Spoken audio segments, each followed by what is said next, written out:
Hi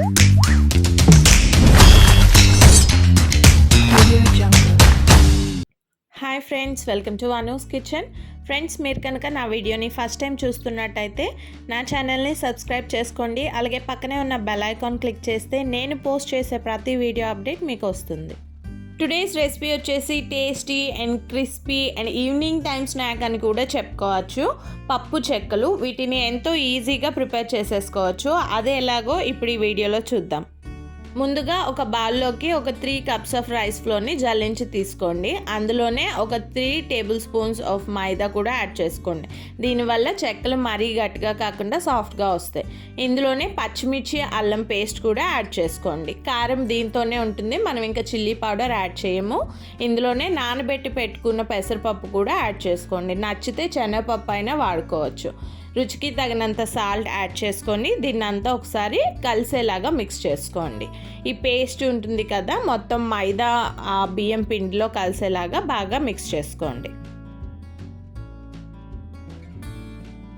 ఇలా mix చేసుకున్న దానిలో బాగా కాగి ఉన్న ఆయిల్ కానీ డాల్డా కానీ యాడ్ చేసుకోండి. దీనివల్ల చెక్కలు మంచి గుల్లగా వస్తాయి అన్నమాట. మనకి తినడానికి కరెక్ట్గా ఉంటాయి, మరీ గట్టిగా కాకుండా బాగుంటాయి. ఇప్పుడు ఇందులో బాగా సన్నగా తురిమి పెట్టుకున్న కరివేపాకుని యాడ్ చేసుకోండి. అలాగే నేను కొంచెం ఎక్స్ట్రా ఫ్లేవర్ కోసం కసూరి మేతి కూడా యాడ్ చేసుకుంటున్నాను. ఇప్పుడు దీన్ని అంతా కూడా బాగా మిక్స్ చేసుకోండి. ఆ ఉండలు లేకుండా పౌడర్గా అయ్యేంత వరకు మిక్స్ చేసుకొని ఇప్పుడు వాటర్ కొద్దిగా వేసుకుంటూ ముద్దలాగా కలుపుకోండి. వాటర్ చూసుకుంటూ యాడ్ చేసుకుంటే అప్పుడు మనకి ఎంత వాటర్ కావాలనేది తెలుస్తుంది. దాన్ని బట్టి మనం ముద్ద ఇలా ప్రిపేర్ చేసి పెట్టుకుంటే సరిపోతుంది.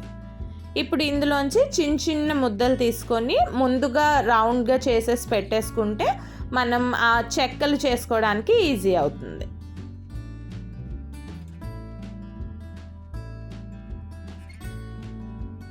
ఇలా అన్నీ కూడా ఉండలు చేసి పెట్టుకోండి. ఇప్పుడు ఏదైనా కూడా మనకి పూరి ప్రెషర్ అవి ఉంటాయి కదా, అలాంటిది ఉంటే తీసుకొని ఇలా ఒక ఆయిల్ ప్యాకెట్ని కట్ చేసేసి పెట్టుకోండి, లేదా బటర్ పేపర్ ఉంటే యూజ్ చేసుకోండి.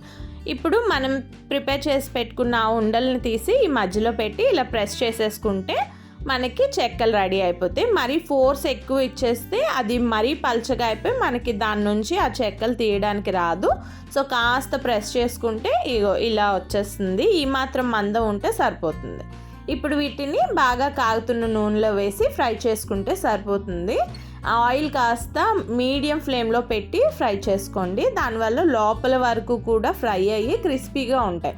మనం వేడిగా ఉన్న నూనెలో వేసేసి హై ఫ్లేమ్లో పెట్టేస్తే అది పైన మాడిపోతుంది, కానీ లోపల అంత క్రిస్పీనెస్ రాదు. సో అంతా తిప్పుకొని వేయించుకున్నాక ఇలా గోల్డెన్ బ్రౌన్ వచ్చాక తీసేసుకుంటే సరిపోతుంది. ముందుగా ఎలాంటి ప్రిపరేషన్ లేకుండా అప్పటికప్పుడు చేసుకోవాలన్నా కూడా చేసేసుకోవచ్చు. ఈ రెసిపీ పెద్దగా టైం తీసుకోదు. సో మీకు ఎప్పుడు కావాలన్నా అప్పుడు ఈజీగా ఇంట్లో ప్రిపేర్ చేసేసుకోవచ్చు. ఇలాగ ఒకసారి చేసి పెట్టుకుంటే ఒక 1 మంత్ వరకు కూడా మనం వీటిని స్టోర్ చేసుకోవచ్చు. ఒకసారి ఇంట్లో ట్రై చేయండి.